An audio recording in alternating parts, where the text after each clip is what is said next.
So thank you for joining. So today we'll have another interesting shloka, chapter number 8, verse 22. So before that, let's pray to our deities. Jai Jagannath, Baldev Subhadra Mai ki jai, Gaur Nitai ki jai, Pavan Dev ki jai, Giri Govardhan ki jai, Pashuram Bhagwan ki jai, Guru Parampara ki jai, Srila Prabhupada ki jai, Gurudev ki jai. Let's do our prayers to our Guru. Om Agyana Timirandasya Agyana Jana Shalakaya Chakshurunmitam Mena Tasmai Sri Guru Me Namah. Namo Om Vishnu Padaya Krishna Pishtaya Bhutale Srimati Bhakti Vedanta Swamini Iti Namini Namaste Saraswati Deve Gauravani Pracharini Nirvishesha Shunyavadi Paschatya Deshatarini Jai Sri Krishna Chaitanya Prabhu Nityananda Shri Advaita Gadadhara Shivasadi Gaur Bhaktavinda Hare Krishna Krishna Krishna Hare Hare Hare Rama Rama Rama Hare Hare. So we are chapter number 8, Attaining the Supreme, and today we are going to see verse number 22. So this shloka is describing about the personality of Godhead Krishna and our position in the material world. How can we achieve him? So let's see the shloka. Purushasa parah partha bhaktaya labhyasya ananyaya yasya anta sthani bhutani ena sarvam idam tatam. Purport, translation by Srila Prabhupada ki jai. The Supreme Personality of God, who is greater than all, is attained by unalloyed devotion. Although he is present in his abode, he is all pervading and everything is situated within him. Hare Krishna. So we are comparing material and spiritual world every time, right? So if you see in this purport, Brahma Samhita describe this supreme abode as Ananda Chinmaya Rasa, a place where everything is full of spiritual bliss. So in Lord abode, nothing there is material. And to enter Krishna's supreme abode or innumerable Vaikuntha planet is possible only by bhakti, devotional service. So we can only enter into the Vaikuntha by bhakti. There is no other way. Only through devotional service we can actually enter into Vaikuntha. So repeatedly we were discussing this, that this material world is not for us. And this world is actually foreign world for us. As you see, we go to foreign countries. So it is so uncomfortable, isn't it? It is so uncomfortable to adjust when we go to a foreign country. Why? Because we are in a foreign land. Like that, this soul, our soul, it is not meant to live in this material world. And we have seen this body is like a prison house. So if you see this key, our soul is inside this body. So you can consider this body as prison and the soul is trapped inside it. And why we call this as a prison house? Because if you see how much pain we have to suffer all the time, if you see all because of this body. And then what happened at the end? We have to change body from one body to another body. Even if you see, big kings were there some time back. They used to claim that they are the owner of this complete land. But if you ask where they are gone, we don't know. Right? So claiming anything in this material world is full of wastage. And our permanent place is where? But in God's abode. And that is where we have to ultimately go. That is the whole soul goal. So no other process can actually help one attain that supreme abode. Here, if you see in the shloka, bhaktaya labhasya teva ananya. So means you have to do unlimited bhakti. Unlimited bhakti, unalloyed bhakti. Then you will get Krishna's abode. So karma kanda, you can get heavenly planets, but not Krishna. So if you see, there are different stage of achieving Lord Krishna, right? So one of them is through karma kanda. That is what, if you engaged yourself in karma kanda only, then at the max you will get into heavenly planets. We already discussed last time that 14 planet systems are there, right? And we are in the middle. Above us 7 heavenly planets, and below 7 other lower planets. So if you do this karma kanda, then at the max you will go into this 7 heavenly planets. Just like, when you keep changing job, you get more salary.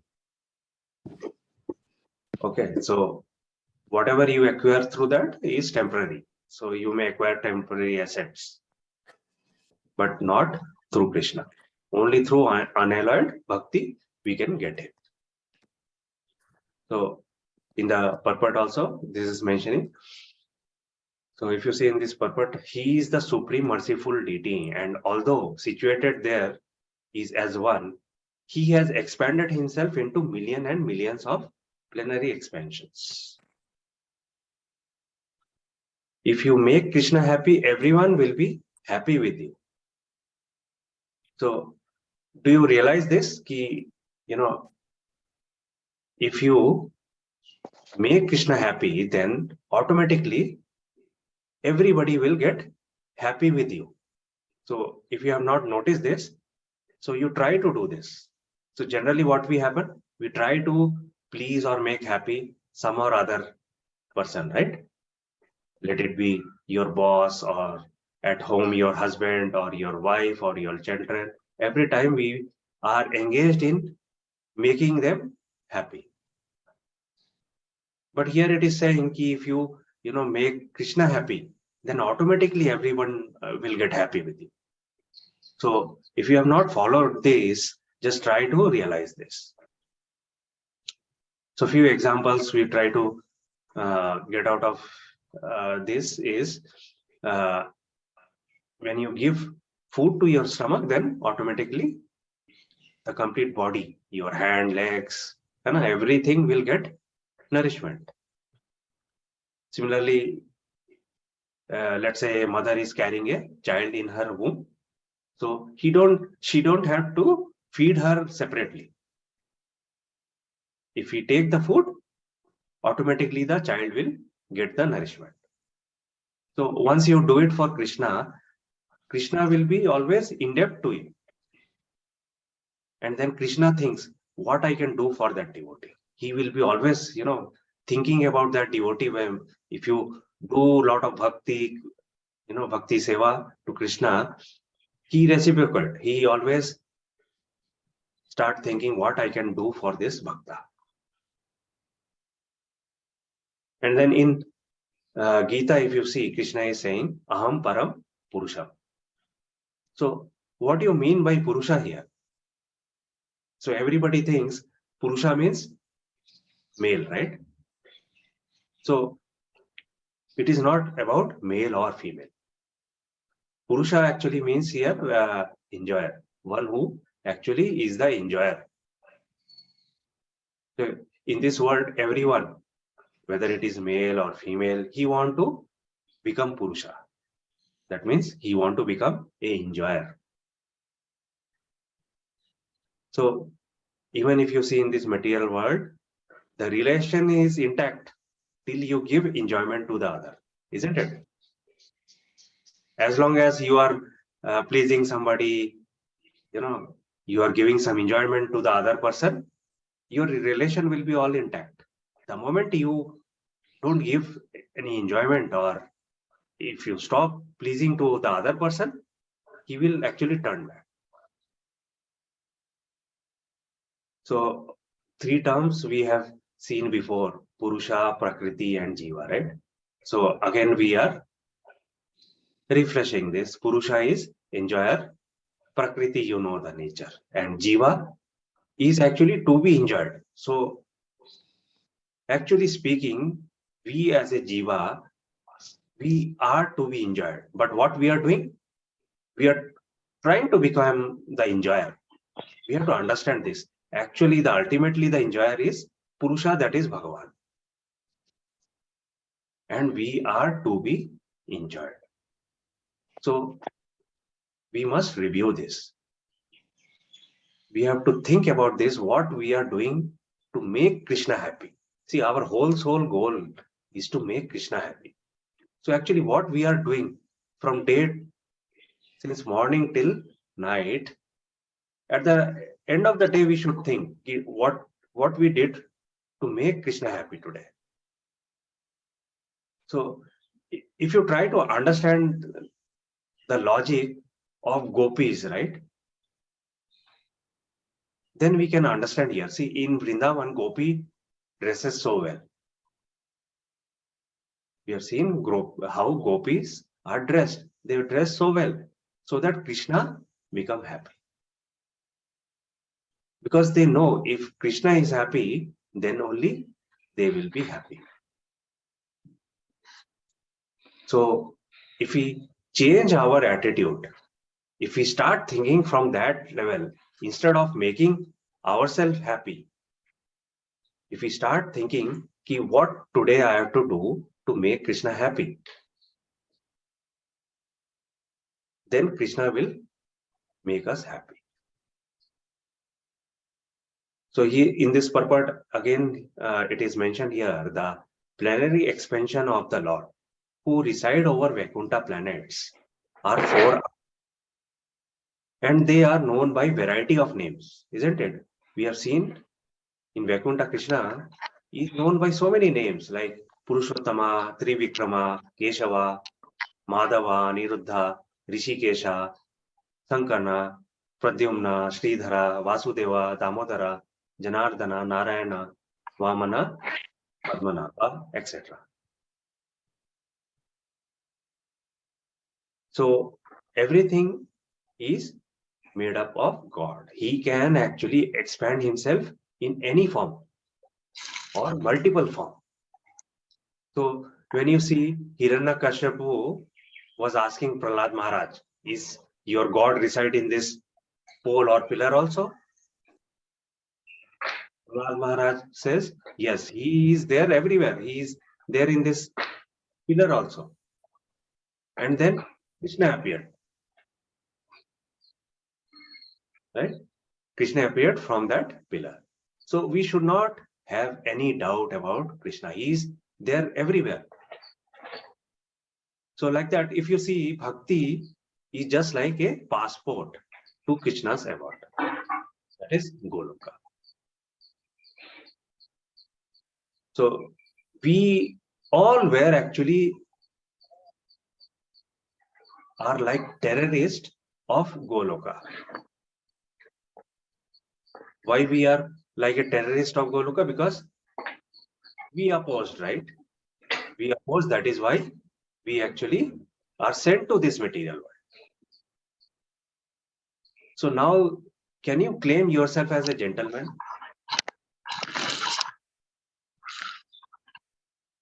There is a noise. Mute. Yeah, sorry for that. So we cannot consider ourselves as gentlemen, right? Actually, our identity is of a terrorist in Goloka. So also, if you see, the Vedas compare the Lord to a tree standing still, yet bearing many varieties of fruit, flowers, and changing leaves. So Vedas compare Lord to a tree standing that having all different kind of fruits, flowers, and changing leaves. So actually it is referring as that Lord is having all different kind of flavors. So if you try to understand this with an example, let's say when you go and visit a restaurant. So what happens? You see there are different kind of food available inside a restaurant. It may be a South Indian, it may be a North Indian food, it may be a Chinese. So all kind of food is available. Why? Because an individual person having a different kind of taste. Somebody may like South Indian food, somebody may like Chinese food. So if a customer goes to a restaurant, he should not get disappointed. That is why a restaurant owner makes sure that he has all different varieties of food available, so that he don't get disappointed and he go to a neighbor restaurant. So similarly, God has made a provision for everyone in Vedas. So what kind of provision? Provisions are, different people. Some may need money, some may need a beautiful wife or husband, some may need children. So a provision is made for everybody, so that when he comes, he reads the Veda, he has something for him. But we have to understand that at the end, the last stage will be unalloyed devotion. That is why we are seeing in Bhagavad Gita also, right? It is mentioned about karma yoga, then jnana yoga, then bhakti yoga. These are different flavors, because God very well knows this person cannot directly jump into bhakti yoga. Depending upon your purity, will start with something. So in Vedas, every flavor is there. Whether you need money, you need beautiful prose, or you need children, there is a provision for everything. This you can actually compare with that Dhruv story, right? Dhruv Maharaj story. Initially, he actually wanted a bigger kingdom for himself, right? He was materialistic. But what happened at the end? At the end, he actually started becoming a very pure devotee. And then he don't want anything of the material thing. So similarly, when person goes to the Vedas, he actually get everything there. For everyone, some or other thing is there. So that is the beauty of Bhagavad Gita. So that is very nicely explained in this particular shloka. I think we can end here. Anybody want to share any points?